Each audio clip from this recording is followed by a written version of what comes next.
My name is Tessa, and I'm 34 years old. I used to think of myself as a quiet observer, someone who noticed the things others missed.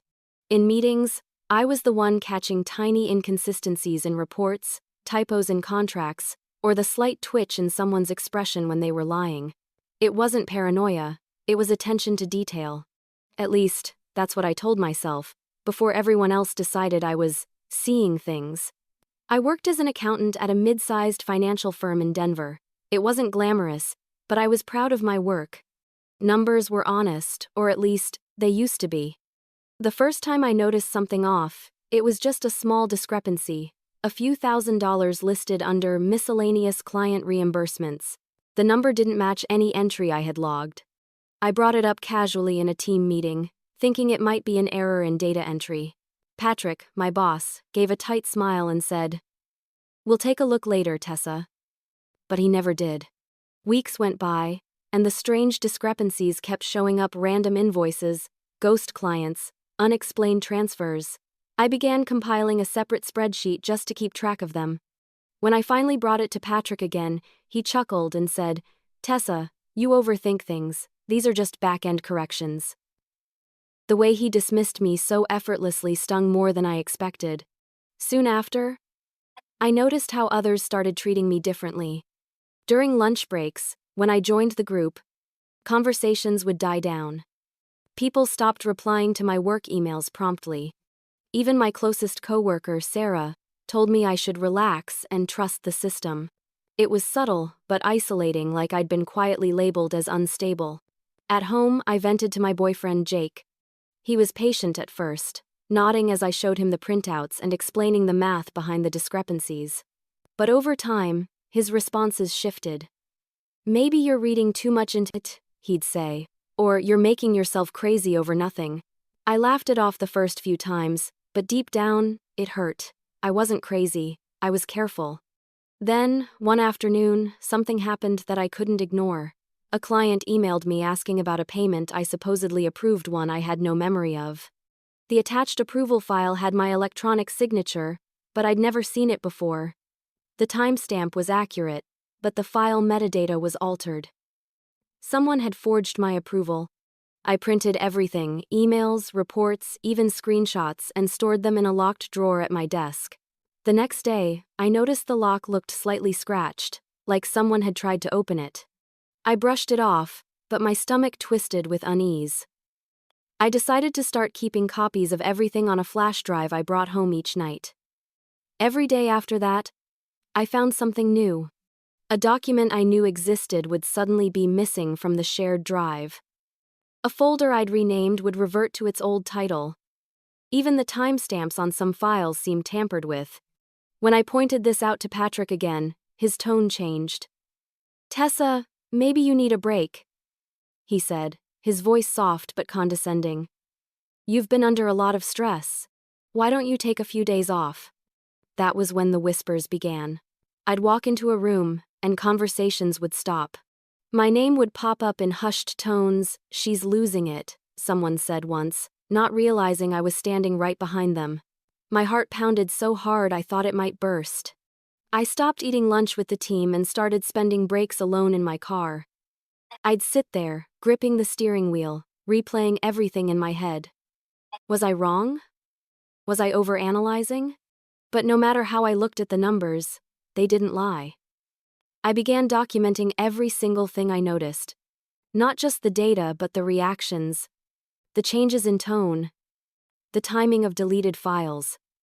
It was like building a map of deceit, one piece at a time. And the more I found, the more invisible I felt. One evening, while staying late to reconcile year-end reports, I noticed something odd. An email chain between Patrick and the CFO that didn't belong in my folder. It was about a client refund adjustment I'd never processed. I clicked it open and froze. The attachment was a financial statement under my name, but with forged data. The file name included my initials and the date, but I hadn't created it. Someone was using my identity to authorize transactions. My hands shook as I stared at the screen. The cursor blinked, taunting me, as if daring me to do something. I printed the file, slipped it into my folder, and shut down my computer immediately. The office was empty and silent, but I felt eyes on me, the kind of prickling awareness that someone was watching. When I got home that night, I laid out all the documents on my living room floor. There were too many patterns to ignore. Every false adjustment linked back to Patrick or one of his consulting accounts. I circled names, highlighted sums, traced timelines.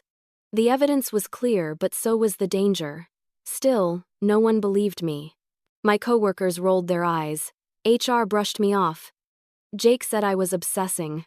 The weight of it pressed down on my chest until I could barely breathe. But the moment that changed everything came a week later. I went into the office early, hoping to catch up on work before the day began. My drawer, the one where I kept my backup copies, was unlocked. Every file inside was gone.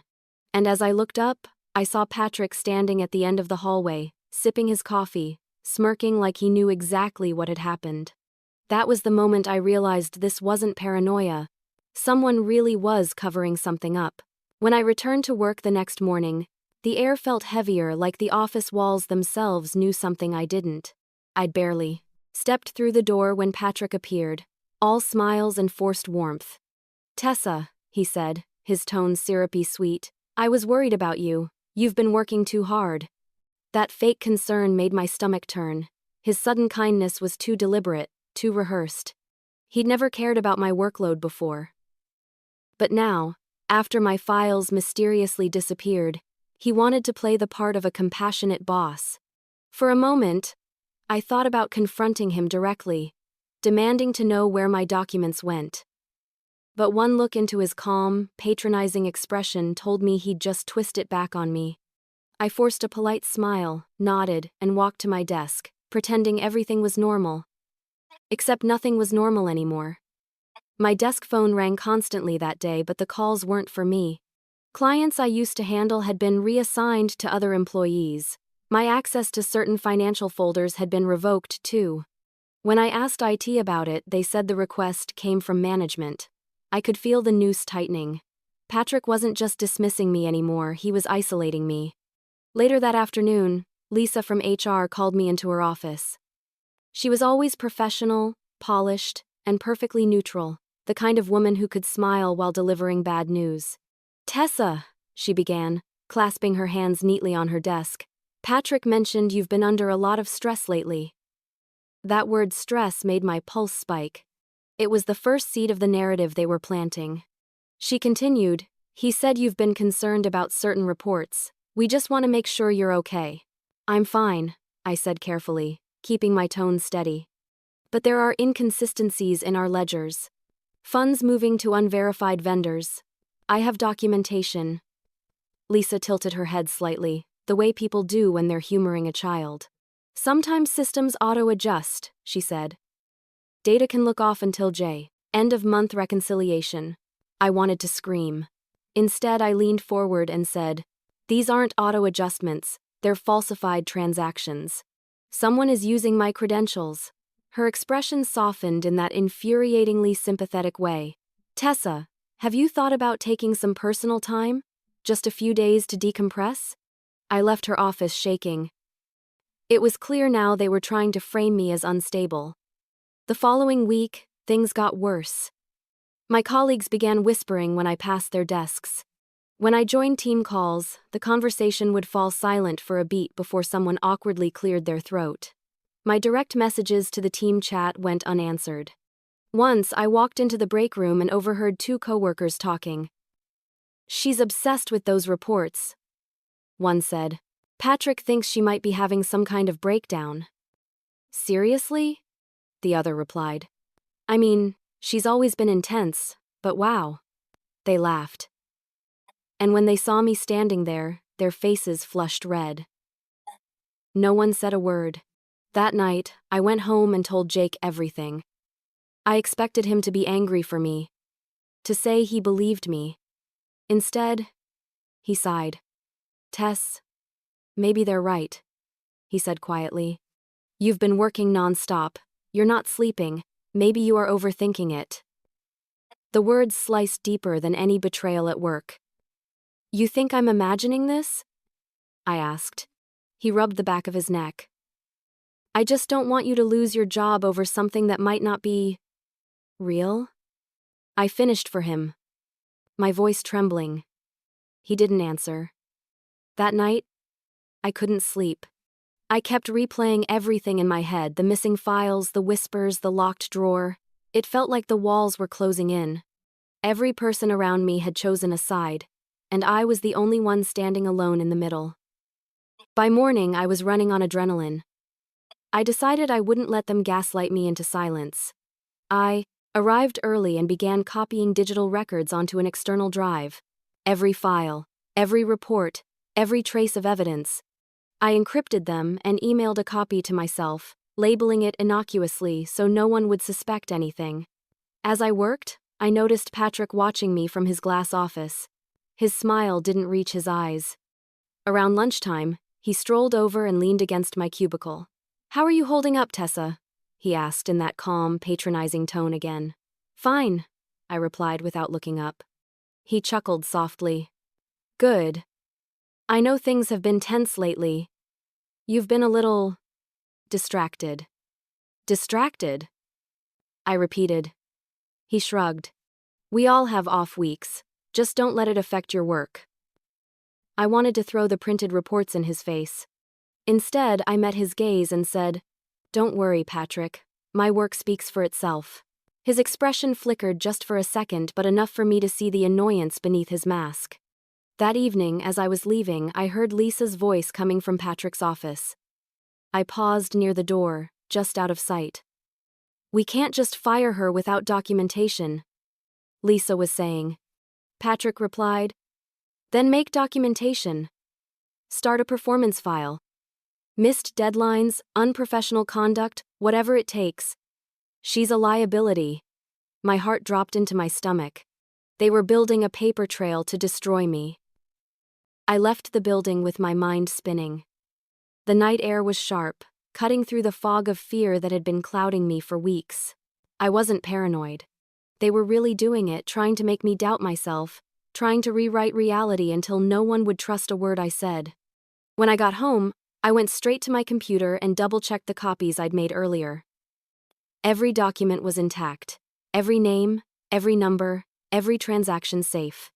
I stared at them until tears blurred my vision. They could erase my access, manipulate my reputation, even gaslight me into questioning my sanity. But the data wouldn't lie, not if I protected it. For the next few days, I played along. I smiled when Patrick smiled. I nodded when Lisa talked about taking care of myself. But behind that calm exterior, I was recording everything, saving emails, noting conversations, marking every discrepancy. Still, no matter how much evidence I collected, it didn't prepare me for what came next. Because one morning, I walked into the office to find my computer screen black, my access badge flashing red, and a sticky note on my keyboard that simply said, "See Patrick." When I looked up, he was standing by his office door, watching me with that same smug, knowing grin. And that was the moment I realized they weren't just dismissing me anymore. They were going to erase me. The morning I was told to see Patrick, I already knew what was coming.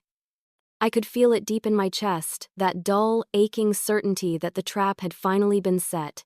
Still, I walked toward his office, my pulse hammering in my ears. Patrick greeted me with the same smug calmness he always wore, like a man who knew every card in the deck and was waiting for me to realize I'd already lost. "Tessa," he said, gesturing for me to sit. "I wanted to talk about some concerns that have come up." He pushed a thin folder across the desk. Inside were printouts of my recent reports marked with red circles and highlighted errors. I knew instantly those errors had been fabricated. The numbers were altered, lines of data swapped or missing. "Your recent performance has been inconsistent," he continued, his voice oozing faux sympathy. "We've had clients question your accuracy. Lisa and I thought it'd be best to put you on a short performance review plan." Performance review. That was HR code for "we're building your exit file." "I'd like to speak with HR directly," I said, keeping my voice steady. Patrick smiled, unbothered. "Of course, Lisa's expecting you." The meeting with Lisa felt like déjà vu. She looked at me as if she pitied me, as if she'd already been briefed on exactly how to handle the unstable employee. She flipped through a stack of forms, her voice calm and even. "This review period will help you get back on track," she said. I tried to explain about the altered documents, about the missing files and falsified signatures, but she didn't even glance at the evidence I brought. "Tessa, these are serious accusations," she said gently. "Are you sure you're not misinterpreting what you're seeing?" There it was again, that condescending tone, the same one Patrick used. Misinterpreting. It was their favorite word. "I'm not misinterpreting," I said through clenched teeth. "I have proof." Lisa sighed softly, the kind of sigh that said she'd already made up her mind. "I think some time away might help you gain perspective." Perspective. Another word that meant sit down and shut up. When I left her office, I could feel the stares following me. My coworkers were whispering again, glancing away when I caught their eyes. Someone had told them something, maybe that I'd had an episode, or that I was being investigated for misconduct. Whatever it was, the effect was immediate. I was radioactive. That week was a blur of humiliation. Every small mistake, I made a typo. A missed call became evidence that I wasn't coping well. Patrick CC'd Lisa on every email he sent me, documenting my every move. I was being cornered, and they wanted me to lose control. But I refused to give them that satisfaction. I started double-checking every line of data I processed, saving copies to a hidden external drive I kept in my bag. I wrote notes about every interaction, dates, times, summaries, just in case I needed to recall them later. I was building a case, even if no one else cared to see it. Still, the isolation was unbearable. I'd walk into meetings and feel the energy shift immediately. Conversations would dry up, and I could feel eyes burning holes in the back of my head. My only ally, Sarah, avoided me now. She wouldn't meet my gaze in the hallway, and when I asked her to lunch, she said she was too busy. The final blow came a few days later. I went to pull a report from my computer and found that all my personal folders had been deleted, wiped clean. My stomach dropped. Someone had gone into my profile and erased months of documentation. When I went to IT, the technician said he couldn't restore the files because the deletion had been approved by management. That's when I realized how thorough this setup was.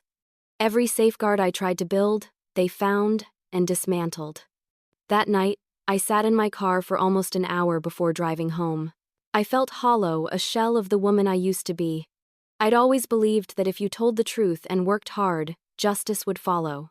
But now, the truth had become a liability. And my honesty was being weaponized against me. At home, Jake tried to comfort me, but I could barely look at him. He still thought I was overreacting. "You can't win against your boss," he said. "Just move on before they fire you." "I can't," I whispered. "If I leave, they'll cover everything up." He shook his head. "Already done arguing." "Then you're choosing this, Tessa. You're choosing to make yourself miserable." Maybe he was right, but something deep inside me, something stubborn and burning, refused to walk away. The next morning, I went in early again, determined to find anything they hadn't yet buried.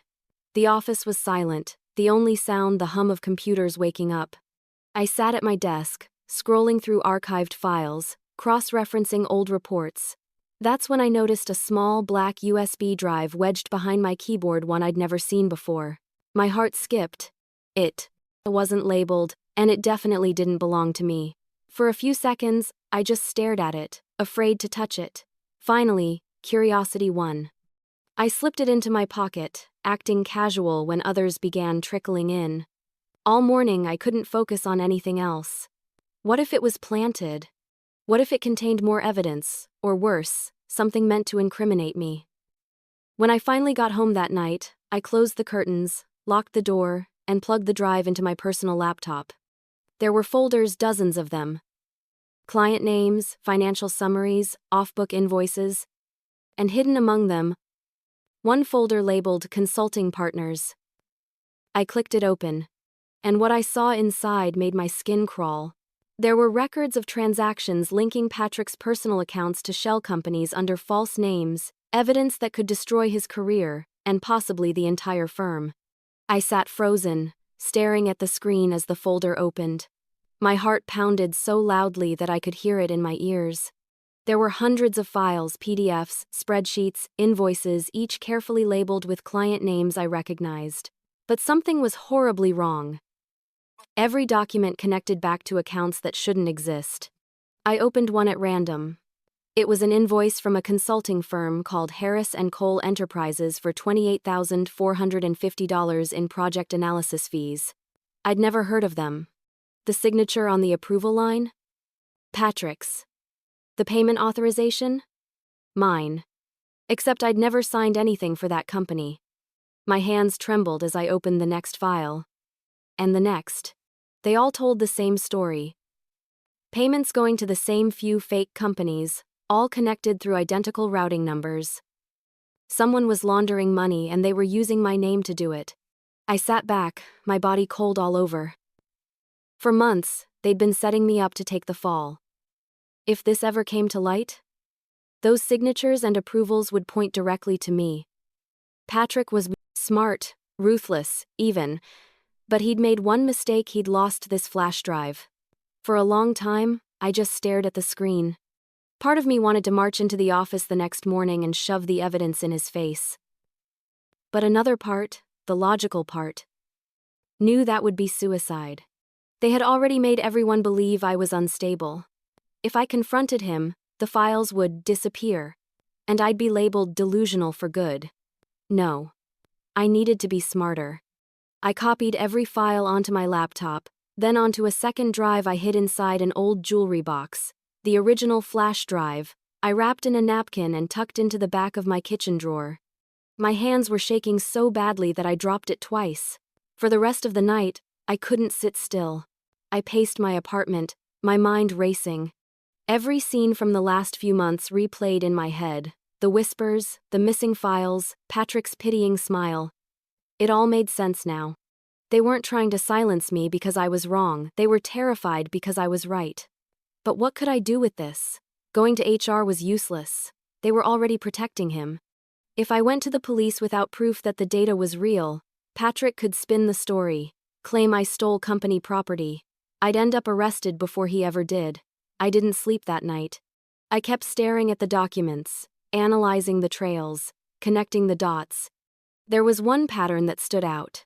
The shell companies all led back to a single parent account, listed under PC Financial Advisory. I Googled the name, and my stomach turned when I saw the registered owner Michael Carson, Patrick's younger brother. I almost laughed. Of course it was family. They'd been running this scheme for years, funneling money through fake firms and hiding it in plain sight. By morning, I knew what I had to do. I needed a lawyer, someone outside the company, someone who wouldn't be influenced by Patrick's charm or the firm's reputation. I spent the next few hours searching online for attorneys who specialized in corporate whistleblower cases. Most looked intimidating, their websites filled with jargon and suits that screamed expensive. I didn't have the money for that. Then, buried on the third page of search results, I found her. Camille Dorsey, a former federal prosecutor turned corporate fraud attorney. Her firm's tagline read, "We protect those who dare to tell the truth." I hesitated for a moment before drafting a short, nervous email explaining my situation, careful not to mention any company names or attach evidence yet. I hit send before I could overthink it. The next morning, my phone buzzed. It was an unknown number. "Hi Tessa? This is Camille Dorsey. I got your message." A calm, confident voice said on the other end. "Do you have time to talk today?" Something about her tone, measured, direct, but not cold, made me breathe for the first time in days. I told her everything. The altered reports, the gaslighting, the missing files, and finally, the flash drive. She didn't interrupt once. When I finished, there was a long pause. "Tessa," she said finally. "I believe you." Those 3 words hit harder than I expected. I didn't realize how desperate I'd been to hear them. My eyes stung. And for a moment, I couldn't speak. She continued, "What you've described sounds like systematic fraud and retaliation. You did the right thing documenting everything. Don't go back to HR. Don't confront anyone. We'll take this step by step. Her calm certainty steadied me. She told me to meet her at her office downtown the next morning and to bring every file I could safely copy. That night, I sat at my kitchen table and printed out everything: emails, screenshots, invoices, timestamps. I labeled them carefully, organizing each folder like a soldier preparing for battle. When I finally looked up, the sun was rising. I hadn't slept a minute, but I didn't feel tired. For the first time in months, I felt something else entirely control. The next morning, I dressed in my most professional outfit and took the flash drive, tucked safely in my purse. The city felt different that day, colder, sharper. I walked into Camille's office, a quiet space lined with law books and framed certificates. She greeted me with a firm handshake and kind eyes. "Let's see what we're dealing with," she said. I handed her the drive, and she plugged it into her computer. As she scrolled through the folders, her face shifted from calm interest to tight-lipped focus. After several minutes, she turned to me. "Tessa, this isn't just internal fraud. These transactions cross state lines. We're talking about potential wire fraud, money laundering, and falsified documentation. This could be federal." The room tilted for a moment. I gripped the edge of my chair. Camille looked at me steadily. "We're going to handle this carefully. You did everything right. Now, you need to stay quiet. Let me take it from here." I nodded slowly, the weight of her words settling in. For months, I'd been shouting into the void, desperate for someone to listen. And finally, someone did. When I left her office that afternoon, the sky was gray and heavy with rain. I stood on the sidewalk, clutching my bag, the city buzzing around me. Everything had changed in 24 hours. For the first time, I wasn't just a paranoid employee, I was a witness. And I knew this was only the beginning of a much bigger battle. When I walked into Camille's office for the second time, I wasn't sure what to expect. The first visit had been a blur: fear, adrenaline, shock. But this time, I came prepared. I had every piece of documentation neatly organized in a binder, each page numbered, cross-referenced, and labeled. For years, I'd been dismissed, ignored, and treated like a nuisance. Yet when I stepped through her glass doors, Camille greeted me with something I hadn't felt in months: respect. "Good morning, Tessa," she said, her tone warm but measured. "I've gone through some of the files you left last time." She motioned for me to sit, and as I settled into the chair, I noticed how calm she was. The kind of calm that came from certainty, not indifference. She had the flash drive open on her screen, documents scrolling by in an organized chaos only she could make sense of. "These are detailed," she said, nodding approvingly. "You did an incredible job documenting everything. You've practically built the backbone of a case already." My throat tightened. "So, you believe me?" Her eyes met mine. "Absolutely. What you found is consistent with classic internal embezzlement. The pattern of transfers, the forged authorizations, the shifting client codes, it's all textbook fraud. The only difference is, they got sloppy." I exhaled, a tremor running through my chest. Those words, "you're not crazy, you're right," meant more than any legal jargon could. Camille leaned forward, folding her hands. "Here's the situation. If we take this straight to the company, they'll bury it. They'll destroy evidence, lock you out, maybe even countersue. But if we compile the right documentation first, we can go to the federal level. The FBI handles financial crimes like this, especially when interstate accounts are involved." "The FBI?" I repeated, barely above a whisper. She nodded. "Yes. But before we get there, we need airtight proof. You're already in a dangerous position. They've made you their scapegoat. And if they suspect you've gone outside, they'll retaliate fast." I swallowed hard. "They already have. My access was revoked last week." Her expression tightened. "Then it's worse than I thought. But that also means we're close to uncovering the full scope." She reached across the desk and handed me a small encrypted hard drive. "Use this instead of your personal devices. Copy any new data you find here, and only here. Don't email it, don't text it, don't even print it. Bring it straight to me. I took the drive carefully, as if it were something fragile and alive. Okay, I said. For the next 2 hours, Camille and I went through every major file together. She explained how certain financial entries would serve as evidence, what kind of metadata would be useful in court, and how whistleblower protections worked under federal law. Every word she spoke made me realize how deep this went, and how alone I'd been trying to fight it. When I told her about the gaslighting, the HR meetings, and the false performance review, she listened without interruption. Most people would have laughed or doubted me, but she didn't. She took notes, asked follow-up questions, and documented every name I mentioned. Patrick, she said at one point, flipping through a page of my notes. Has he signed any recent transfers or vendor authorizations personally? Yes, at least half of them have his initials. Good. That's traceable. She looked up, her eyes sharp now. Tessa, you're sitting on a gold mine of evidence. This isn't just about clearing your name anymore. This is about exposing a multi-level fraud operation. I felt a chill run through me.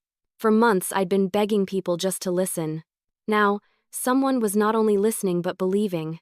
We took a break halfway through, and Camille brought out coffee from a small machine in her office. You must be exhausted, she said. I haven't really slept, I admitted. That's normal, she said gently. When the truth starts to come into focus, it shakes your whole world. But you're doing the right thing. Her words steadied me. For the first time in so long, I wasn't the crazy one in the room. I was the one with the truth, and that truth had power. When we finished reviewing the files, Camille outlined the next steps. First, I'll file a preservation request with the Department of Justice. That prevents them from deleting or altering any internal data systems during the investigation. Then, we'll compile a federal whistleblower claim. You'll remain anonymous until we decide otherwise. Anonymous? I asked. Yes, your identity will be protected. But you need to understand, these cases can take time. Months, sometimes years. And once it begins, there's no going back. I'm ready. Camille smiled faintly. I believe you are. Before I left, she handed me a folder. Inside were printed documents explaining my legal rights as a whistleblower. On the cover page, she'd written in neat pen, "You did the right thing by speaking up." I held that folder like it was a lifeline. As I walked out of her office, the late afternoon sun was beginning to dip behind the Denver skyline. The city buzzed with life, people moving, talking, laughing, all oblivious to the war quietly beginning in the background. I was terrified, yes, but beneath the fear, a flicker of something new was burning resolve. When I got home that evening, Jake was sitting on the couch, scrolling through his phone. He looked up as I entered. "Where've you been?" "I met with a lawyer," I said simply. His eyebrows shot up. "A lawyer? Tess, are you serious?" "Dead serious." He stared at me for a long moment, then shook his head. "You're really doing this, huh? You think you can take on Patrick and that company?" I dropped my bag onto the table. "I don't think. I know." He sighed, muttering something under his breath, but I didn't care. For once, I didn't need anyone's approval. Later that night, I sat at my desk, staring at the encrypted drive Camille had given me. My reflection glowed faintly on the laptop screen, tired, pale, but determined. For months, they'd called me paranoid, unstable, delusional. But a lawyer, I had listened carefully, studied my evidence, and believed in me. That validation was a kind of strength I hadn't known I needed. I realized then that this wasn't just about justice anymore, it was about reclaiming my voice. Because for the first time in months, I wasn't the woman no one believed. I was the woman holding the truth, and I wasn't afraid anymore. Camille called me 2 days later, her voice calm but laced with quiet intensity. "Tessa, I've reviewed everything again," she said. "We have enough to start building, but not enough to close the case. We need more evidence, especially recent transactions. If they're still operating the same way, we can catch them red-handed." The thought of going back into that office made my stomach twist. But she was right. If I wanted justice, I had to walk back into the lion's den like nothing had changed. "What do I do?" I asked. "You act normal," Camille replied. "Play their game. Gather what you can, discreetly. Every file, every email, every meeting. Don't let them suspect a thing. I'll guide you through it." And so, we set the trap. I returned to work the next morning as if nothing had happened. My badge still didn't work properly at first, but Lisa from HR unlocked it after a suspiciously long system check. When I walked through the glass doors, every pair of eyes in the office seemed to follow me. Patrick gave me that same smug smile from his office window, as if to remind me I was under his control. But he didn't know that I had already started working for someone else, Justice. I kept my expression neutral, thanked Lisa for understanding, and slipped back into my desk routine. My new hard drive, encrypted with Camille's software, stayed hidden in my purse. Every time I accessed a file or system, I copied key data without leaving a trace. Camille had shown me how to mask the process so that IT wouldn't notice. She'd said, "Digital trails can be dangerous. But if you mirror their system instead of downloading directly, you're invisible." I felt like a spy in my own workplace. Every click, every saved file, every copied folder made my pulse race. My hands would sweat, and my heart would pound every time I thought someone might be watching. Patrick stopped by my cubicle on the third day. "Good to have you back, Tessa," he said with a grin that didn't reach his eyes. "Feeling better?" "Much," I said, forcing a polite smile. "The time off helped." He chuckled. "I knew it would. You just needed to clear your head. You've always been passionate about your work." Passionate. That was his code word for paranoid. As soon as he left, I copied another set of ledgers onto the encrypted drive, recent ones. The pattern was still there, identical to what Camille and I had already seen. Falsified transactions, false reimbursements, fake consulting firms. But now, the amounts were even higher. They were getting greedy. Each night after work, I'd meet Camille in her office, and we'd go over the data. She'd connect the dots, her pen flying across pages of notes. "They're expanding," she said one night, frowning. "It looks like they're funneling larger sums through short-term accounts. They're expecting something big soon, a deal, maybe." "Can we stop it?" I asked. "We can if we catch the next transfer. If you can get confirmation on the next batch of payments, we'll have enough to trigger a federal warrant." The thought made me dizzy. It wasn't just about surviving anymore. It was about taking them down. For the next week, I lived a double life. At work, I was the quiet, subdued employee trying to redeem herself. After hours, I was the silent witness building a case against the very people who mocked and sabotaged me. But the tension was unbearable. One mistake, one suspicious look, and it would all crumble. One afternoon, as I was copying the latest payment schedule, I noticed something alarming. Patrick had scheduled a closed-door meeting with select management and the CFO. The subject line read, "Internal Compliance Audit, Urgent." It didn't sound like a real audit. It sounded like damage control. I texted Camille immediately. "They're planning something. Tomorrow. Meeting at 9 a.m. Her reply came within seconds. "Perfect. Let them talk. Record everything." The next morning, I tucked my phone under my blazer pocket with the voice recorder app running. I walked into that meeting pretending I'd been invited by mistake, carrying a notepad to make it look legitimate. Patrick barely looked at me. As he began the meeting, his voice took on a tone I'd never heard before, cautious, calculating. "We need to make sure all client records are clean before next quarter," he said. "If anything looks inconsistent, remove it. Wipe backup drives if necessary." The CFO nodded.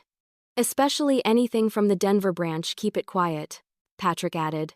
"And make sure all previous authorizations appear under the same user. Consistency matters if we're audited." Every word made my skin crawl. They weren't cleaning up, they were erasing evidence. After the meeting, I sent the recording to Camille. Within an hour, she called me. "This is it," she said, her voice almost trembling with excitement. "You got them, Tessa. This is direct proof of obstruction and conspiracy. We can move forward. Her confidence steadied me, but the fear didn't go away. If they discovered I was behind this, there was no telling what they'd do. That night, I backed up every file again, 2 copies this time, and hid them in separate places. One went into my car's spare tire compartment, the other inside a hollow book on my shelf. The next few days were a blur of anxiety. Camille was already preparing the federal submission, but she told me to act normal until she gave the signal. Then, one morning, I walked into the office, swiped my keycard, and the light turned red. Denied. I tried again. Same thing. Lisa appeared from behind the glass door, her expression neutral but uneasy. "Tessa, can you come with me, please?" My stomach dropped. Patrick was waiting in the conference room, arms folded, eyes cold. "Morning," he said casually. "We need to talk about some irregularities." There it was, the beginning of their final move. I sat down slowly, forcing myself to breathe, to stay calm. Because even though they thought they were trapping me, they didn't realize Camille and I had already set the real trap for them. When I stepped into the conference room, the air felt thick, almost suffocating. The blinds were half closed, the room dim except for the harsh glow of the overhead lights. Patrick sat at the end of the long table, perfectly composed, fingers steepled beneath his chin. Lisa from HR sat beside him, her posture straight, her expression unreadable. The silence was unnerving. "Have a seat, Tessa," Patrick said smoothly, gesturing toward the empty chair across from him. I sat, placing my hands carefully on the table so they wouldn't see how much they were trembling. He smiled, a calm, polished smile that had probably won over dozens of clients. "I wanted to talk to you about some concerns that have come up," he began. "It seems there have been multiple unauthorized data transfers from your workstation over the past few weeks." I froze. My heart thudded so loud I thought it might give me away. "Unauthorized?" I repeated, forcing my voice to stay even. "Yes," he said, sliding a printed report across the table. "Our IT department flagged several instances where sensitive files were copied or accessed without approval. These files include client ledgers, account summaries, and transaction histories, all traced back to your login credentials." Lisa chimed in softly, as though she were reading from a script. "Tessa, this is a very serious matter. We're concerned about data integrity and company security." Inside, I wanted to laugh bitter, hollow laughter. They were using my own evidence gathering against me. It was brilliant in its cruelty. "I was doing my job," I said quietly. "Those files are part of my responsibilities." Patrick's smile didn't falter. "Come now, Tessa. We both know you haven't had clearance for those ledgers since your role adjustment. You remember that, don't you?" There it was again, gaslighting wrapped in corporate language. Lisa placed a folder in front of me. "We've also received complaints from several colleagues," she said. "They've reported erratic behavior, late hours, suspicious activity on the company server, and inappropriate conversations about confidential information." I blinked, my pulse racing. "Complaints? From who?" "I can't disclose that," she said smoothly. "Of course not. The accusers always stayed faceless, protected by the system." Patrick leaned back, looking almost amused. "Tessa, we've tried to support you," he said. "We encouraged time off, we offered counseling. But this behavior is beyond repair. We have to protect the firm and our clients." My throat felt dry as paper. "So what are you saying?" Lisa folded her hands neatly. "Effective immediately, we're terminating your employment." The words hit like a physical blow. I'd known it was coming, Camille warned me it might, but hearing it out loud still made my body go numb. Patrick stood, sliding a manila envelope across the table. "Inside are your separation documents, a confidentiality agreement, and a non-disclosure clause. You'll receive 2 weeks of severance provided you agree not to discuss internal operations with anyone outside the firm." I stared at the envelope. The weight of every late night, every tear, every desperate attempt to prove the truth pressed down on me. Lisa added softly, "Security will. escort you to gather your belongings. I looked up at Patrick, meeting his eyes for the first time. You're doing this to cover your tracks, I said, my voice shaking. You forged documents, stole client money, and used my credentials to do it. You think this will stop me? His expression barely changed, but the faintest flicker crossed his eyes, annoyance, maybe fear. You should be careful, Tessa, he said evenly. False accusations can have consequences. I almost smiled then, a small, bitter smile. Because for the first time, I wasn't the one bluffing. I stood, tucking the envelope under my arm. You'll regret this, I said softly. Patrick's voice followed me as I turned to leave. I already do. Outside, 2 security guards waited by my desk. One of them, a tall man with kind eyes, looked almost apologetic. We're just following procedure, he said. I nodded silently and packed my things. A framed photo, a few notebooks, a plant I'd kept alive through every late night. My coworkers watched in awkward silence, pretending to be busy but clearly listening. I wanted to scream at them, to tell them the truth, but I didn't. Instead, I walked out with my head high, even as my heart splintered inside me. The moment I stepped outside, I called Camille. She picked up on the first ring. They fired me, I said, my voice breaking. I know, she replied. They moved faster than expected, but don't panic. We're ready. Ready? I filed the whistleblower report last night, she said. With the Department of Justice and the SEC. The evidence you gathered was enough to open a federal case. Their retaliation against you only strengthens it. For a second I couldn't speak. Relief and disbelief tangled together. So, they can't erase it? Not anymore, she said. They're already being monitored. Every digital action they take from this point forward is traceable. I stopped walking, standing still on the sidewalk as the cold wind whipped through my hair.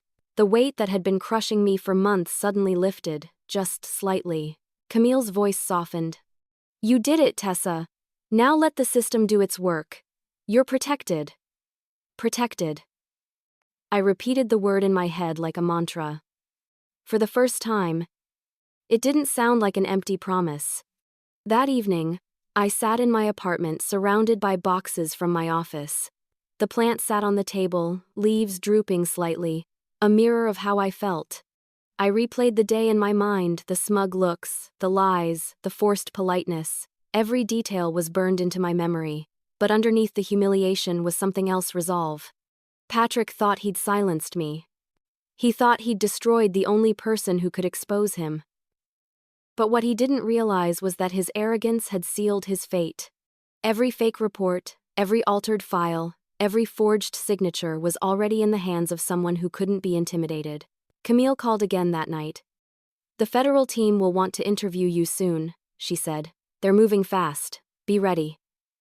I took a deep breath, my fingers tightening around the phone. I'm ready, I said. And for the first time, I meant it. The next morning, I woke up before dawn. The city outside was still dark, quiet, almost peaceful. I made coffee, opened my laptop, and stared at the empty space where my company email used to be. It didn't hurt anymore. They'd fired me, but they hadn't beaten me. Because while they were busy plotting my downfall, Camille and I had already set their destruction in motion, and now, it was only a matter of time before the trap closed on them. The call from Camille came early on a Tuesday morning, 2 weeks after my termination. I was sitting at my kitchen table, half-dressed for another meaningless job interview I didn't care about, when my phone buzzed. Her name flashing on the screen was enough to make my heart skip. Good morning, Tessa, she said, her tone calm as always but edged with urgency. The Department of Justice has opened the file. They're forwarding it to the FBI's Financial Crimes Division. They want to schedule your first interview this week. For a moment, I just sat there in stunned silence. My mind raced through every sleepless night, every tear, every moment I doubted myself. All of it was leading here. The FBI. I repeated softly, as if saying it aloud might make it real. Yes, Camille confirmed. They've reviewed the documentation and your recordings. The email logs alone were enough to prove there's probable cause. They'll want to hear everything directly from you, how you found it, who was involved, and what retaliation you faced after speaking up. I exhaled shakily. Okay, I'll do it. Good. And Tessa? Her voice softened. Be proud of yourself. Most people would have walked away long before this. I didn't feel proud. I felt terrified. 2 days later, I walked into the downtown Federal Building with Camille by my side. My stomach twisted as we passed through security, my palms clammy against the strap of my bag. Inside, the hallways were sterile and silent, the kind of quiet that makes your thoughts sound louder than they should. We were escorted into a small conference room where 2 FBI agents were waiting, a woman named Agent Morales and a man named Agent Cooper. They shook our hands, polite but direct, and wasted no time. Miss Morgan, Morales began, using my last name with professional detachment. We've reviewed your lawyer's submissions. Impressive documentation. Before we proceed, we want you to understand this is a protected whistleblower interview under federal law. Nothing you say here can be used against you, provided your statements are truthful. I understand, I said quietly. They began at the beginning, my discovery of the discrepancies, the missing files, the fake invoices, the flash drive.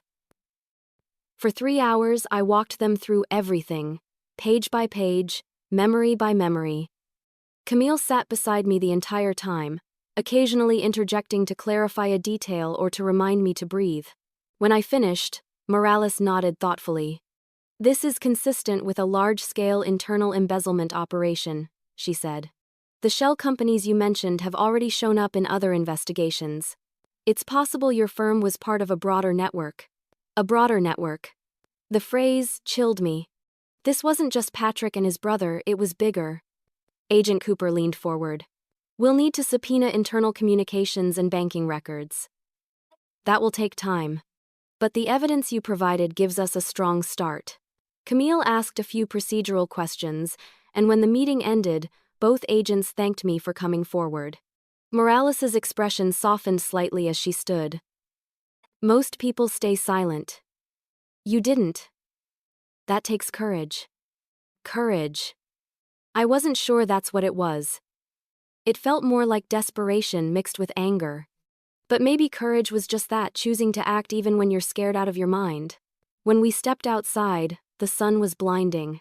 For the first time in months, I felt a sliver of peace. The wheels were turning now, and not even Patrick's influence could stop them.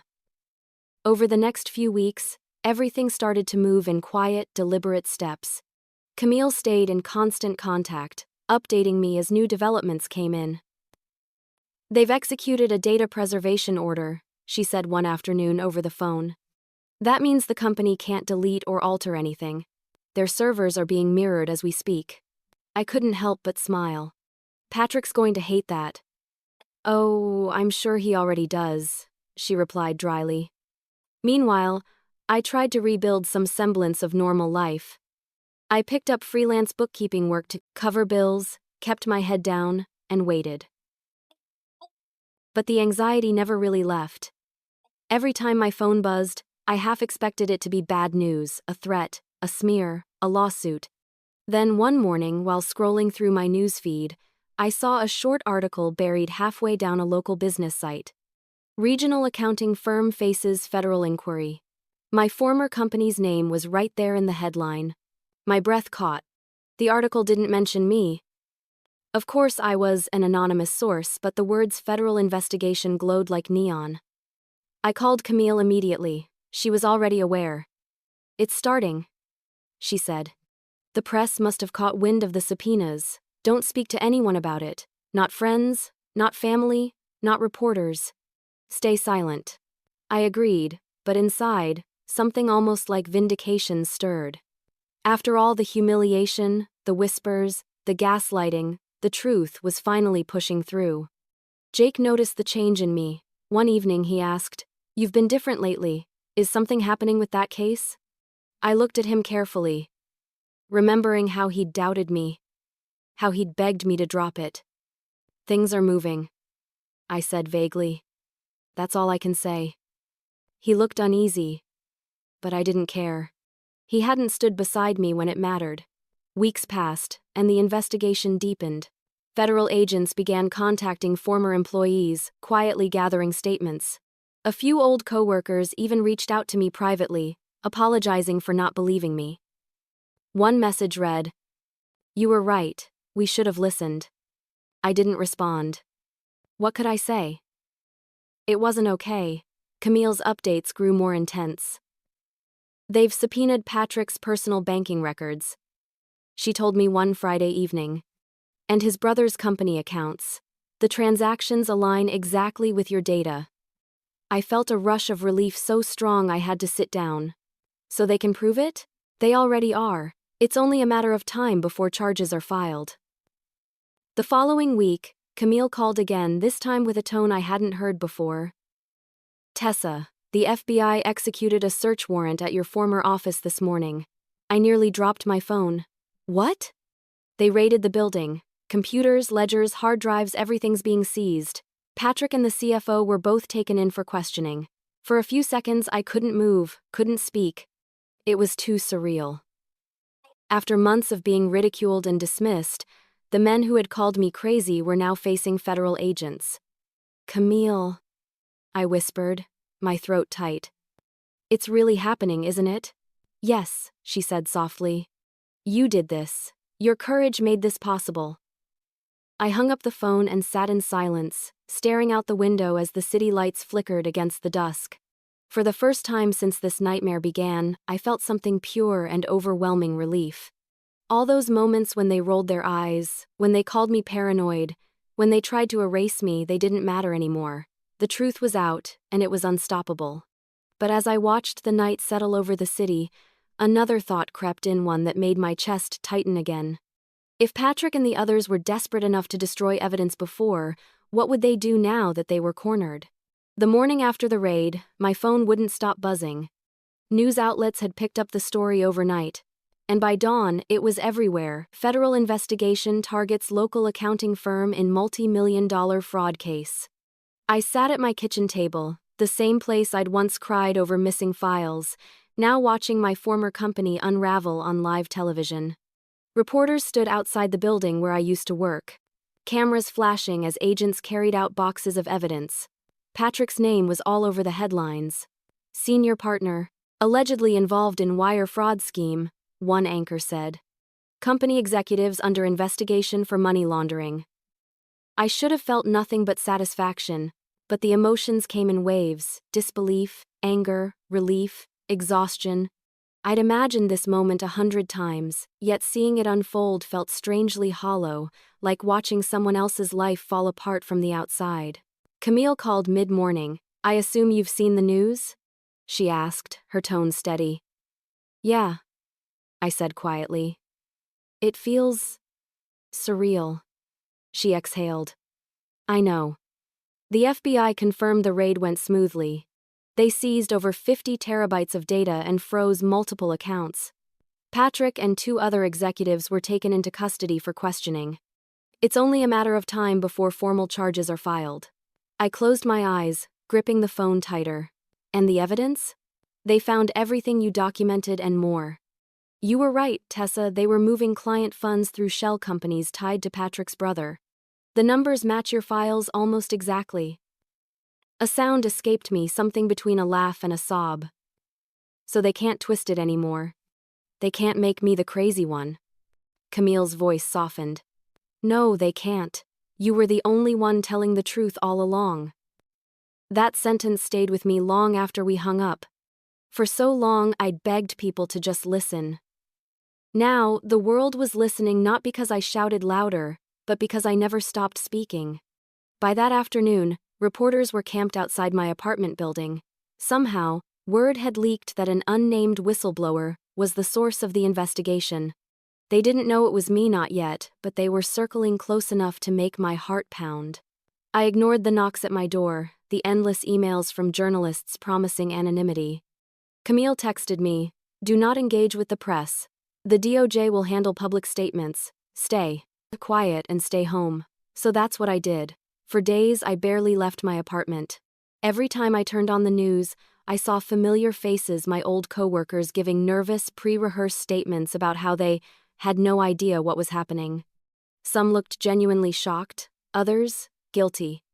Then, one morning, I saw him, Patrick, being led out of the building in handcuffs. The image froze me in place. He was still wearing that same smug half-smile, the one that used to make my skin crawl, but there was something else in his eyes now, fear. It should have felt like victory. Instead, it felt like closure mixed with grief.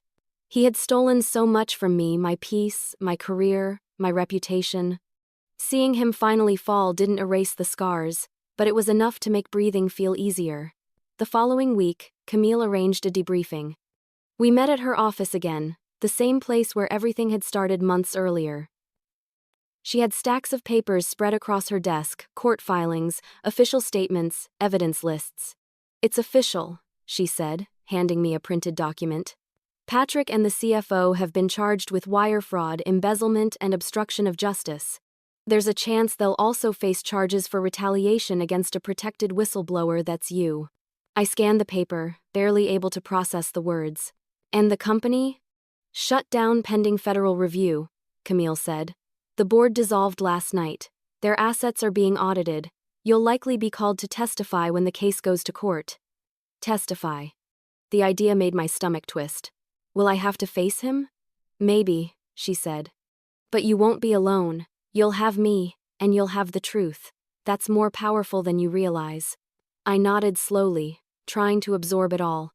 Before I left, Camille added, "The DOJ will also be recommending you for a whistleblower reward under federal law. It's standard procedure. You could receive a percentage of recovered funds if the case leads to conviction." Money had never been my goal, but the thought still stunned me. Not out of greed, but because it meant the system actually valued what I'd done. That night, I sat by my window, watching the city lights flicker across the skyline. The same city that once felt cold and suffocating now looked almost beautiful.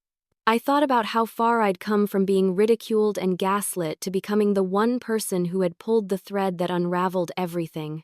Messages started trickling in from old coworkers. Most were short apologies. "I'm sorry I didn't believe you." Or, "You were right all along." One even said, "Patrick made us afraid to question anything. I wish I'd had your courage." I read them all, but I didn't reply. Not out of spite, but because I didn't need their validation anymore. I'd spent too long begging for people to hear me. Now, silence was enough. A few days later, Camille called again. "They're fast-tracking the prosecution," she said. "The evidence is overwhelming. The FBI agents said they've rarely seen such thorough documentation from a whistleblower." I smiled faintly. I guess being obsessive finally paid off. Camille laughed softly. "You call it obsessive. I call it meticulous." We hung up, and I sat in the quiet for a long time, letting the weight of everything settle. Patrick's empire was crumbling. Lisa had been fired. The CFO had turned on him to cut a plea deal. The news outlets were calling it one of the largest internal fraud cases in state history. Every time I saw their faces on the screen, I felt that strange mix of satisfaction and sadness again. Justice wasn't clean. It didn't fix everything. But it was real. And it was mine. Still, deep down, I knew this story wasn't over. Because justice has a way of revealing truths you never expected to face. And the next truth waiting for me would come from someone I least expected. For a little while, after the arrests, I allowed myself to believe things might finally calm down. The investigation was in motion, Camille was handling the legal chaos, and I could finally breathe without that constant sense of dread pressing on my chest. But peace, I would learn, was a fragile illusion. It started with something small. Jake came home later than usual one night, his shirt wrinkled, his excuses unconvincing. "Work ran over," he said, tossing his keys onto the counter. He avoided my eyes as he spoke, busying himself with his phone like he was afraid of what might happen if he looked at me too long. "Since when do you work late?" I asked, my tone casual but sharp enough to make him pause. He hesitated, then smiled a smile I'd once trusted but now saw as something rehearsed. since my boss decided deadlines were optional. He leaned in to kiss my cheek, but I turned away. The gesture felt wrong, hollow. In the weeks that followed, he grew distant. His patience, the same patience he'd used to convince me I was overreacting all those months ago, was gone. He snapped at small things, stayed glued to his phone, and kept his laptop closed whenever I walked by. One night, while he was in the shower, his phone buzzed on the table. Normally, I wouldn't have looked, but something inside me, a whisper of the same instinct that had saved me before, told me to check. I picked it up and froze. The name on the screen made my blood run cold. Nora, Patrick's assistant. My heart thudded painfully in my chest. I waited until the message notification disappeared, then opened the thread. The texts were brief but clear. Nora. Did she say anything? Jake. No. She still thinks I'm on her side. Nora. Good. Keep it that way. Patrick will take care of you when this blows over. For a few seconds, I couldn't breathe. The room spun. My fingers went numb around the phone. He'd been spying on me, feeding information to Patrick's team. All those concerned looks, all the times he'd told me to drop it, it wasn't out of love or worry. It was strategy. When he came out of the bathroom, towel slung around his neck, I was still standing there, phone in hand. You want to tell me why Patrick's assistant is texting you? His eyes widened, then narrowed. You went through my phone? Answer the question. He tried to recover, running a hand through his hair. It's not what you think. Oh. It's exactly what I think. I snapped. You've been reporting to them, haven't you? You told them about the lawyer, about the investigation. Jake's jaw tightened. Patrick offered me money, okay? I didn't think it would go this far. He just wanted to know if you were planning to sue. I laughed bitterly. You sold me out for money? It wasn't like that. He shouted, stepping closer. I thought if I could keep tabs on you, I could protect you. I didn't know. Don't lie to me, I yelled. You knew exactly what you were doing. His face hardened, the mask slipping entirely. You brought this on yourself, Tessa. You couldn't leave it alone. You had to be the hero. The room went silent except for the low hum of the refrigerator. I stared at him, my heart breaking in slow motion. Get out, I said finally. Tessa. Get out. He grabbed his jacket, muttering something under his breath, and slammed the door behind him. When the sound faded, I sank to the floor, shaking. It wasn't the betrayal itself that broke me, it was how easily he'd done it. After everything I'd survived, I'd let myself believe I was finally safe. But the danger wasn't just in my office or the fraud, it had followed me home. The next day, I called Camille and told her everything. She didn't sound surprised. I was afraid of that, she said grimly. We suspected someone had been leaking updates from our filings. Now we know how they knew about the subpoenas ahead of time. Can they use it against me? I asked, my voice trembling. No, she assured me. But we'll need to report it to the FBI. They'll want to question him. I hesitated. Jake's not worth it. He's just pathetic. Camille's voice was steady but firm. He made himself part of a federal investigation. Let the agents decide what's worth pursuing. By the end of that week, the FBI had reached out to me again for clarification on the leaks. I gave them everything I knew: Jake's number, the screenshots, even the timing of the messages. They thanked me and promised to handle it discreetly. Meanwhile, Jake tried calling me first to apologize, then to plead. I ignored him every time. Eventually, his messages turned bitter. You ruined both our lives, one said. You could have just walked away. I blocked his number. For days afterward, I felt hollow. Betrayal has a way of burning through you slowly, like acid seeping through your skin. But amid the pain, there was a strange sense of clarity. Jake's deceit didn't shatter me, it confirmed what I already knew. The people who fear the truth will always try to silence it. Camille checked on me often, sometimes just to remind me to eat or sleep. You've been through hell, she said one evening, her voice gentler than usual. but don't let this make you doubt yourself. Jake's actions were his own. You did nothing wrong. I tried to believe her. The investigation pushed forward faster than anyone expected. The media frenzy was relentless, and the pressure on Patrick's camp was mounting. Several lower-level employees began cooperating, feeding the FBI more internal documents. The walls were closing in. Camille called one night with an update. Patrick's assistant, Nora, confessed to destroying files after the subpoenas were issued. She's claiming Patrick ordered it. Good, I said quietly. She deserves whatever's coming. Camille paused. There's more.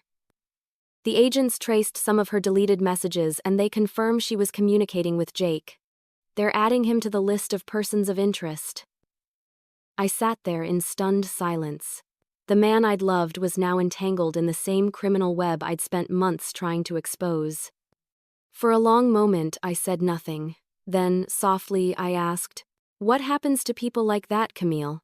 The ones who sell out others just to feel powerful?" She sighed. "They always lose in the end, Tessa.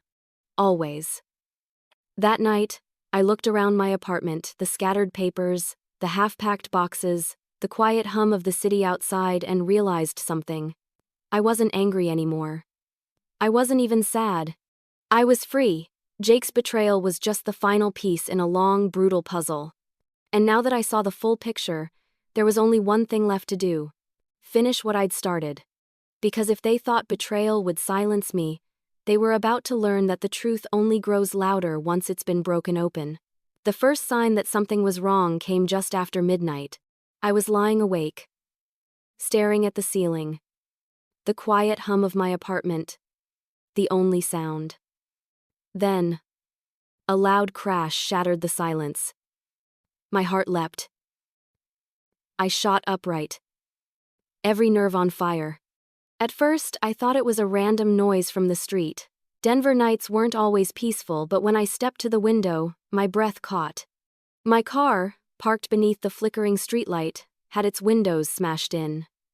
Glass glittered across the asphalt like scattered diamonds.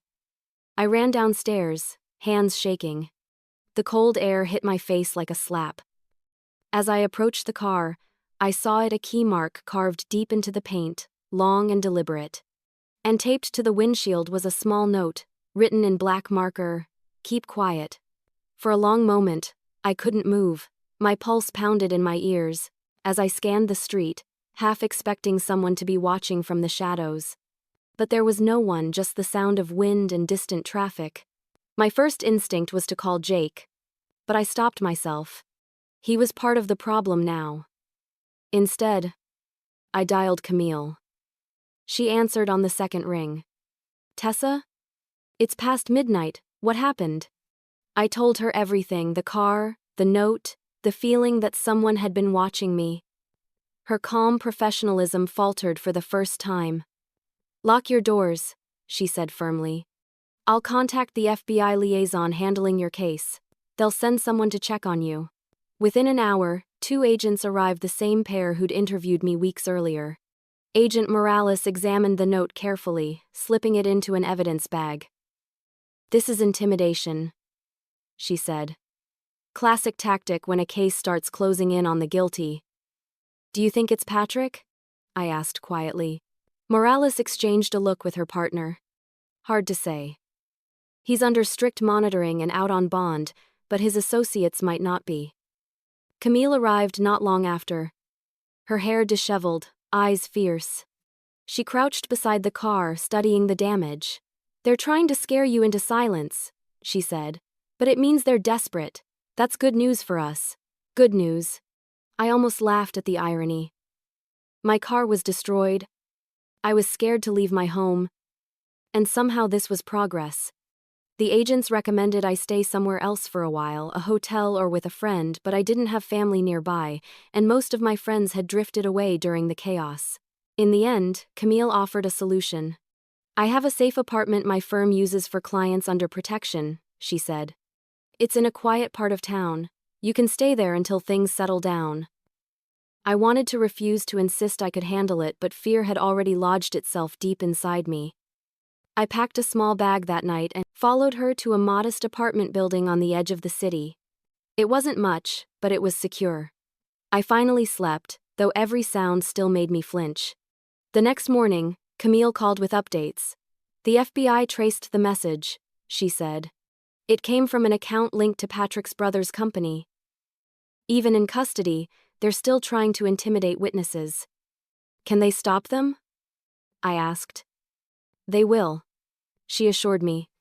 Now that it's direct retaliation against a federal witness, the penalties are much steeper. They just handed us more ammunition. For the next few days, I lived in quiet isolation.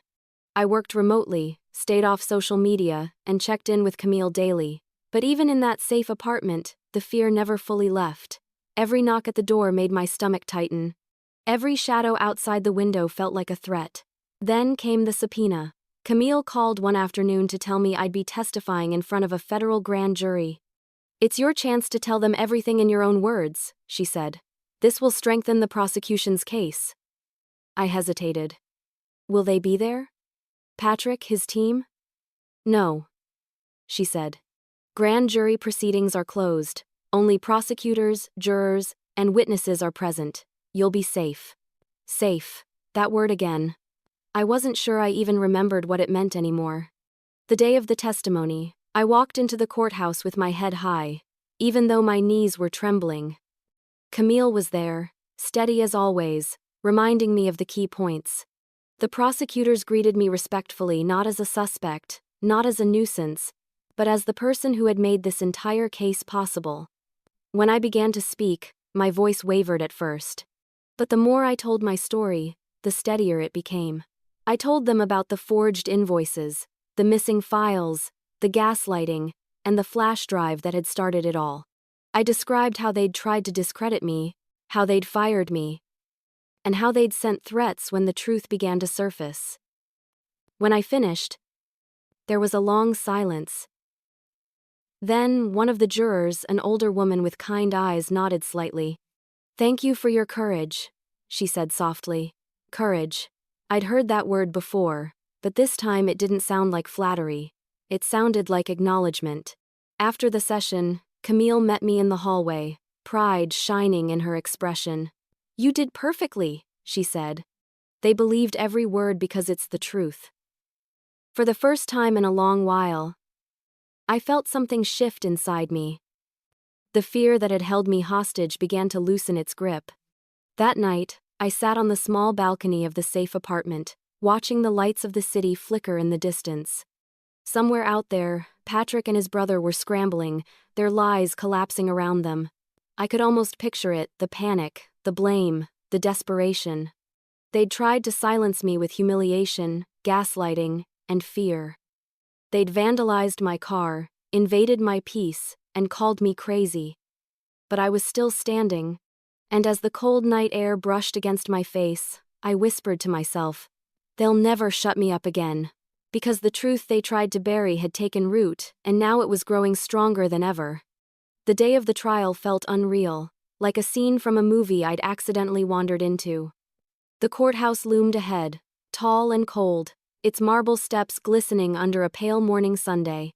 Every step I took toward those doors felt heavier than the last, as if all the weight of the past year, the lies, the fear, the betrayal was pressing down on my shoulders. Camille walked beside me, her stride confident, her expression composed. "Remember," she said gently, "you're not the one on trial today. You're the reason justice is happening." I nodded, clutching the small silver pendant around my neck. My mother's necklace. I'd worn it every time I needed courage, and today, I needed it more than ever. Inside, the courtroom buzzed with quiet tension. Rows of reporters lined the benches, their cameras forbidden but their eyes sharp. I spotted several familiar faces from the firm, former co-workers, now witnesses themselves. Some avoided looking at me, others offered faint, apologetic nods. And then I saw him. Patrick sat at the defense table, dressed in a navy suit, expression carefully neutral. But his eyes, those sharp, calculating eyes, found me instantly. For a brief moment, neither of us looked away. He was thinner now, his confidence dulled but not extinguished. He gave a small smirk, like he still thought he could win. I turned my gaze to Camille, refusing to give him that satisfaction. The trial began with the prosecution's opening statement. The lead attorney, a stern woman named Rebecca Lynn, laid out the case piece by piece. The falsified ledgers, the fake consulting firms, the millions laundered through shell companies. As she spoke, evidence appeared on a large screen, the same files I'd once printed in secret, terrified that no one would ever believe me. Now, those very documents were being used to dismantle the empire that had destroyed me. When the defense took their turn, Patrick's lawyer painted a very different picture. Miss Morgan, he said, gesturing vaguely toward me, was a disgruntled employee. She misunderstood normal accounting adjustments, and when confronted about her errors, she retaliated with baseless accusations. My blood boiled. The same lies, recycled in a courtroom instead of a boardroom. Camille squeezed my hand under the table. Let him talk, she whispered. We'll answer with truth. Day after day, the trial unfolded like a slow, brutal play. Witnesses testified, some defensive, some regretful. Lisa from HR took the stand, her voice trembling as she admitted Patrick had instructed her to document concerns about my mental health. The CFO confessed that he'd signed off on payments he knew were fraudulent, claiming Patrick had pressured him. But the moment everyone waited for came when the prosecution called me. When my name was announced, a hush fell over the room. I stood, my knees shaking slightly, and walked to the witness stand. The oath felt heavy on my tongue, the truth, the whole truth, and nothing but the truth. Rebecca approached with a reassuring smile. Miss Morgan, she began, can you tell the court in your own words how this all began? I took a deep breath, steadying myself. It started with numbers that didn't add up, I said. My voice echoed through the room. At first, I thought it was an error. But when I asked questions, I was told I was overthinking. When I pressed harder, they called me paranoid. As I spoke, the memories came flooding back, the isolation, the whispers, the humiliation of being fired. But this time, those memories didn't break me. They strengthened me. I told them everything.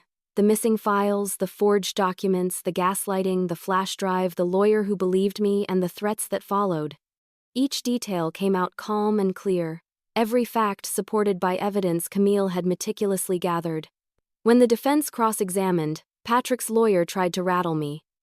Miss Morgan, isn't it true that you were under immense stress at the time? That you'd been warned about your behavior at work? Yes, I said evenly. Because I was trying to expose fraud and no one would listen. He frowned. You're suggesting everyone else was wrong and only you were right? I'm not suggesting it, I said, meeting his eyes. I proved it. A murmur rippled through the courtroom. Even the judge looked faintly impressed. When my testimony ended, I stepped down from the stand with my heart pounding, but lighter than it had been in months. Camille gave me a small, proud nod. Perfect, she whispered. You just sealed it. The prosecution called more witnesses, including forensic accountants who confirmed every fraudulent transaction. The paper trail was undeniable. Patrick's brother's company, the fake invoices, the wire transfers, it was all there. Finally, it was Patrick's turn to testify. He took the stand with that same arrogant composure, speaking smoothly about misunderstandings and delegation errors. But under cross-examination, Camille tore his narrative apart with surgical precision. You claim Miss Morgan misunderstood accounting corrections, she said, pacing slowly. Yet your personal signature appears on multiple fraudulent transfers. Were those also misunderstandings? Patrick hesitated, his mask cracking. Those were approved by you, Camille cut in sharply, holding up the evidence. Your name, your initials, your timestamp, every single time. He shifted in his seat, the first visible sign of discomfort. Camille's voice stayed calm but relentless. You gaslighted an employee, forged her credentials, and attempted to ruin her life to protect your theft. Tell me, Mr. Langford, do you still think this was just a misunderstanding? He didn't answer. The silence in the courtroom was deafening. When the closing arguments ended, the jury left to deliberate. The wait felt endless. I sat beside Camille, staring at the wooden grain of the table, trying to steady my breathing. Then, after 3 hours, the bailiff announced, "The jury has reached a verdict." Everyone stood. My hands were cold, my heart beat wild. The foreperson read aloud, voice firm and steady. "On the charge of wire fraud, guilty. On the charge of money laundering, guilty. On the charge of obstruction of justice, guilty." Gasps rippled through the room. Patrick's head dropped slightly, his jaw clenched. My eyes filled with tears. Camille reached over, squeezing my hand. "It's over," she whispered. The judge thanked me personally for my courage in coming forward. "It takes extraordinary strength to stand against corruption," he said. "Because of you, justice has prevailed." As the gavel struck, a wave of emotion broke over me, relief, pride, sorrow, vindication all at once. I glanced at Patrick one last time as he was led away. He didn't look at me this time. He didn't need to. The power he once held was gone. I walked out of that courtroom lighter than I'd been in a year. Justice had spoken. The truth had finally won, and though it came at a cost, it was a price I'd pay again in a heartbeat. In the weeks after the verdict, life moved in strange, uneven rhythms. One moment, I was flooded with relief, breathing freely for the first time in what felt like years. The next, I was hollow, unsure of who I was without the constant battle defining me. For so long I'd lived in survival mode, fighting for truth in a world determined to silence it. Now, the war was over, and I had to learn how to live again. Camille called often, checking in more as a friend than a lawyer. "You should take time for yourself," she said one morning over coffee. "You've been living inside this case for months. You need to remember what it feels like to be you again." The problem was, I didn't know who that was anymore. I'd lost my job, my reputation, my relationship, and even though I'd gained justice, the wreckage was still there. The company was gone, Patrick was behind bars, and yet, the silence that followed was deafening. So, I started small. I cleaned out my apartment, donating boxes of things I no longer needed, old clothes, paperwork, even the dried-up plant from my office. Each bag that left the door felt like shedding a layer of the past. Then, one afternoon, as sunlight streamed through the blinds, I picked up my laptop and began to write. Not financial reports. Not legal statements. My story. At first, it was just journaling, and fragments of memory, flashes of emotion I hadn't allowed myself to feel while everything was falling apart. But soon, the words took shape, forming a narrative of loss, courage, and truth. Writing became therapy, a way to reclaim what they'd stolen from me. Camille read one of my drafts a few weeks later and smiled. "You know," she said, "you could turn this into something bigger. A book, maybe, or a talk. People need to hear this." The idea terrified me at first, but the more I thought about it, the more it made sense. I'd spent so long trying to be heard. Maybe now, I could help others find their voices too. Around the same time, an organization that supported whistleblowers and workplace survivors reached out after reading about my case in the news. They invited me to speak at a conference about ethical accountability. I hesitated for days, then finally said yes. Standing on that stage weeks later, facing a room full of strangers, my hands shook at first. But as soon as I started to speak, something shifted. The fear melted away. "I used to believe silence kept me safe," I told the audience. "But silence is what allowed the lies to grow. Speaking up didn't ruin my life, it saved it." When I finished, the applause was overwhelming. Afterward, people came up to me, some in tears, telling me their own stories of being ignored or disbelieved. It hit me then. My pain had purpose. My voice, once dismissed and mocked, had become something powerful. From there, doors began to open. I started consulting for small businesses, helping them build transparent accounting systems. I worked with nonprofit groups advocating for workplace integrity. Each project reminded me that truth could build as much as it could destroy.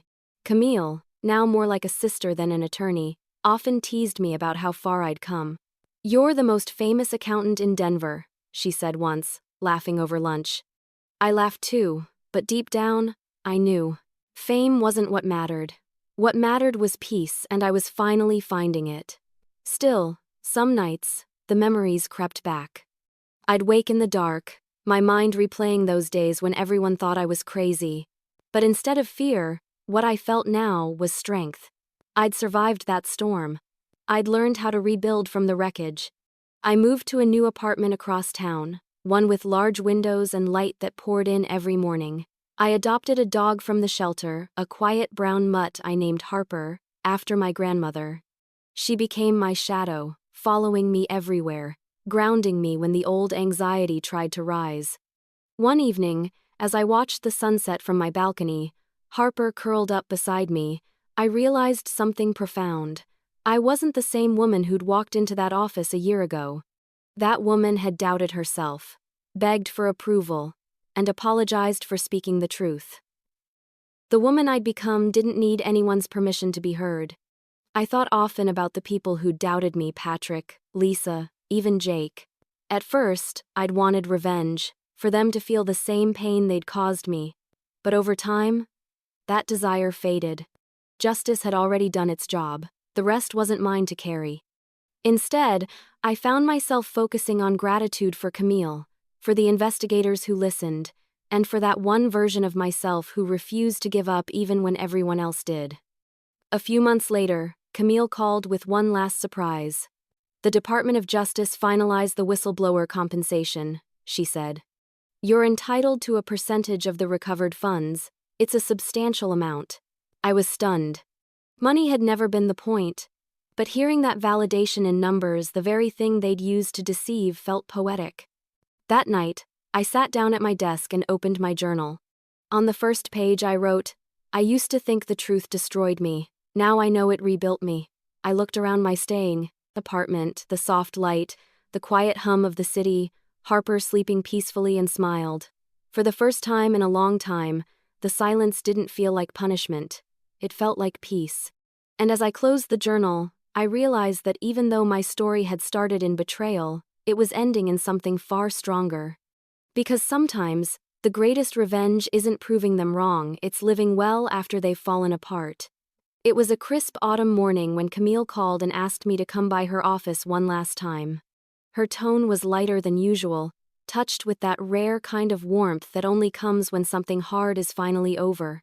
"I have something for you," she said, "and you'll want to see it in person." By then, almost a year had passed since the trial. My life had steadied into a rhythm that felt almost normal: quiet mornings walking Harper through the park, afternoons consulting for small firms, evenings writing or speaking about truth and resilience. The storm was behind me, but sometimes, I still caught myself glancing over my shoulder, half expecting it to come roaring back. When I walked into Camille's office, sunlight poured through the tall windows, catching dust motes that shimmered like tiny stars. She greeted me with a smile that didn't need words. "You look happy," she said. "I am," I replied honestly. "Finally." She gestured toward the chair across from her desk. "Then this will make you even happier." She handed me a large white envelope sealed with an embossed DOJ insignia. My pulse quickened as I turned it over. "What's this?" "Your whistleblower award," she said simply. "The Department of Justice finalized the restitution disbursement. You're receiving a percentage of the recovered funds." I hesitated before opening it, almost afraid to. When I finally tore the seal and unfolded the letter, my eyes widened. The amount was more than I'd ever earned in years at that firm. Enough to pay off debts, rebuild savings, even start over somewhere new if I wanted. "Camille, this is incredible." She smiled, leaning back in her chair. "You earned it, Tessa. Without your persistence, they'd still be out there, stealing from clients, destroying lives. You didn't just expose a crime, you changed how this firm and others like it will operate moving forward." The truth of her words sank in slowly. For so long, I'd been fighting to survive, to be believed. Now, my story had become a catalyst for change. "I don't even know what to say," I murmured. "Say you'll do something good with it," Camille said. "Something that makes all the pain worth it."